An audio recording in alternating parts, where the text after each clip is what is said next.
Bonjour à toutes et à tous.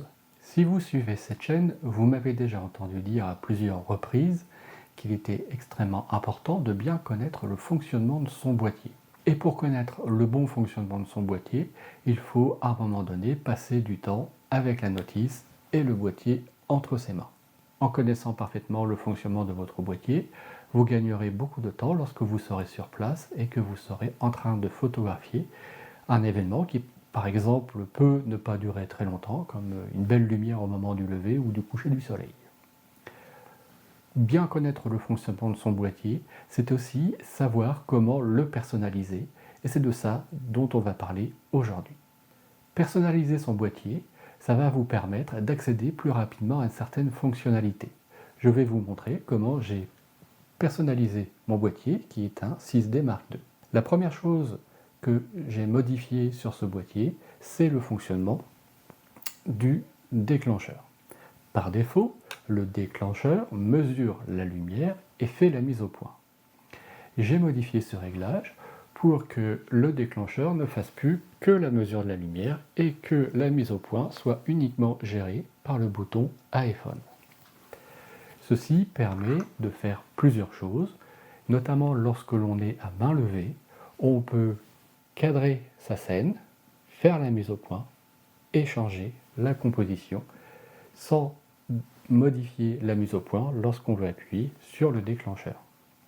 Ça permet aussi de scinder le fonctionnement de la mesure de la lumière et de la mise au point, même lorsque l'on est sur un trépied, notamment lorsque des conditions de lumière peuvent changer. On a juste à appuyer sur le déclencheur pour remesurer leur lumière sans modifier sa mise au point. L'autre réglage que j'ai changé l'affectation de ce bouton de mémorisation de l'exposition et je l'ai affecté au réglage de la sensibilité ISO.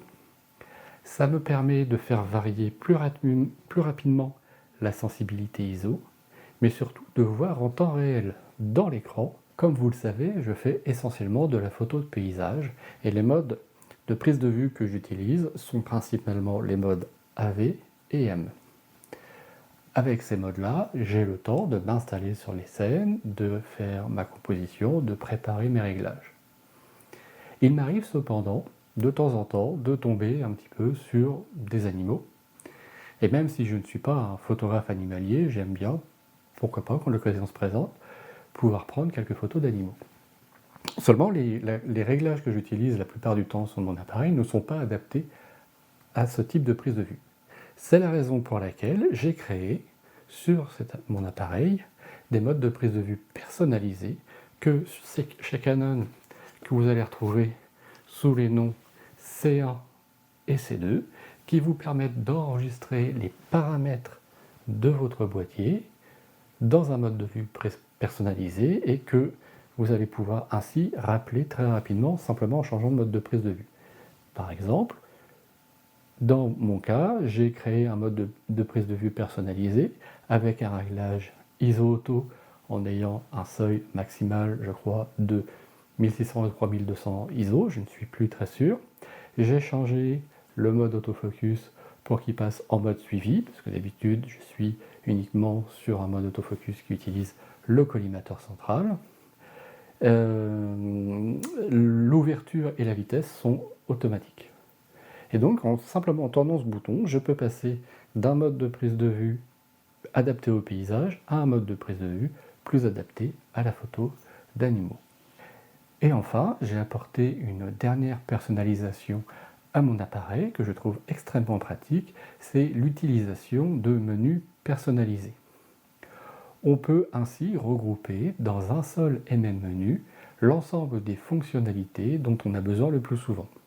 J'ai créé un menu personnalisé dans lequel je retrouve le changement du ratio d'aspect de mes images, parce que ça j'aime bien le changer assez souvent, la possibilité de regarder mes images, de faire des rotations lorsque je visualise mes images après les avoir prises, la correction d'exposition, parce que j'aime bien aussi agir sur la correction d'exposition, le fait de pivoter les images, ça je l'ai déjà dit.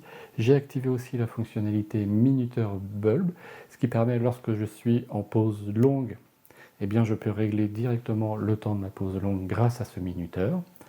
J'ai aussi ajouté le réglage de l'intervallomètre sur ce menu, ce qui me permet d'accéder très rapidement aux fonctionnalités essentielles de l'appareil, parmi celles que j'utilise le plus souvent.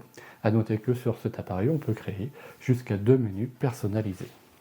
Je dois reconnaître que depuis que j'ai apporté ces personnalisations à mon boîtier, je navigue beaucoup plus vite dans les différentes fonctionnalités de celui-ci. Et c'est vrai que je trouve ça quand même assez pratique de pouvoir basculer notamment d'un mode de prise de vue paysage à un mode de prise de vue plus orienté faune, de pouvoir accéder rapidement aux fonctionnalités que j'utilise le plus couramment. Et tout ceci, j'ai pu le faire car j'ai pris le temps de potasser le manuel d'utilisation. J'espère que cette vidéo vous aura donné envie de vous plonger dans le manuel d'utilisation de votre appareil, car c'est quelque chose qui est trop souvent négligé. Et j'espère que ça va également vous donner envie de partir à la découverte des options de personnalisation de votre appareil et de faire en sorte de l'adapter à votre usage. Si vous avez des questions ou des remarques, utilisez les commentaires, je me ferai un plaisir de vous répondre. Et en attendant de vous retrouver pour une prochaine vidéo autour de la photographie, je vous souhaite une très bonne semaine et à bientôt. Salut!